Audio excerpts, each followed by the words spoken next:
তো ইজতেমা আগামী জানুয়ারি মাসের 2026 2, 3 এবং 4 তারিখে অনুষ্ঠিত হবে। গোটা পশ্চিমবাংলা থেকে মানুষ তো আসবেই। এটা হুগলি জেলার একদম প্রাণকেন্দ্র ধনিয়াখালী এলাকা, আপনার হচ্ছে ফুইনাম দাঁতপুর, সেই এলাকা আজকে আমরা বিশ্ব ইজতেমার মাঠ পরিদর্শন করলাম এবং এখানে আমাদের মেডিকেল ক্যাম্প হচ্ছে, সেই ক্যাম্পও পরিদর্শন করলাম। লোকাল নেতৃত্ব, জেলা নেতৃত্ব সবাই আমরা উপস্থিত রয়েছি। গোটা পৃথিবী থেকে বিভিন্ন প্রান্তের মানুষ তারা আসবেন। বিশ্ব ইজতেমা, এখানে মানবতার কথা বলা হবে, বিশ্ব শান্তির কথা বলা হবে এবং ইসলামের যে সৌন্দর্য সেটা মানুষের কাছে বর্ণনা করা হবে।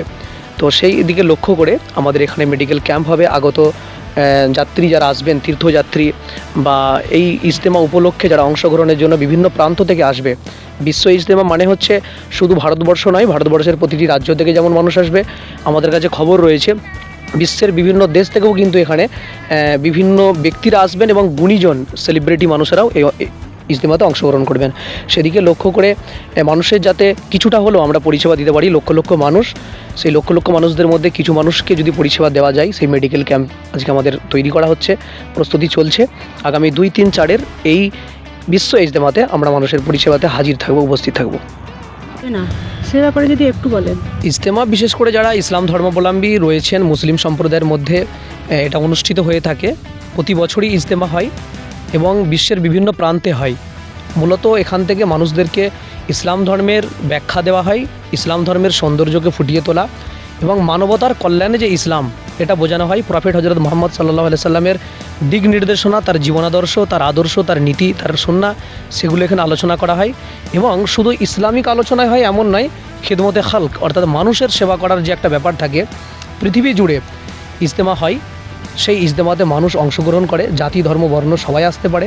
সেখান থেকে মূলত ইসলাম ধর্মের যে স্পিরিট, সৌন্দর্য, মানবতার কল্যাণের যে ধর্ম, সেটাকেই মূলত ছড়িয়ে দেওয়া হয় এবং বিশ্ব শান্তির জন্য দোয়া করা হয় এবং এই ভারত ভূখণ্ডের জন্য দোয়া করা হবে। গোটা পৃথিবীর মানুষ যাতে, মানব মণ্ডলী যাতে ভালো থাকে, একে অপরের পাশে থাকে, সেই বার্তাও এখান থেকে পৌঁছে দেওয়া হয়।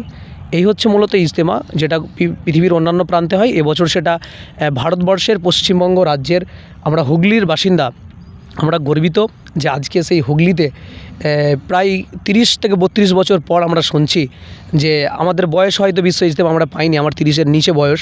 তো সেই জায়গা থেকে দাঁড়িয়ে এতগুলো বছর পরে ইজতেমা আমাদের জেলাতেই হচ্ছে, হুগলিতে। আমরা প্রাউড ফিল করছি যে আগামীতে আবার এত বড় একটা ইজতেমা আমাদের জেলার মানুষ, রাজ্যের মানুষ পাবে কিনা, অনেক আশাই তারা থাকবে। তাই যারা বার্তাটা পাচ্ছেন অবশ্যই চেষ্টা করুন এই বিশাল ইজতেমা, বিশ্ব ইজতেমা, সেই ইজতেমাতে 2 এবং 3, 4 জানুয়ারির অংশগ্রহণ করার চেষ্টা করুন।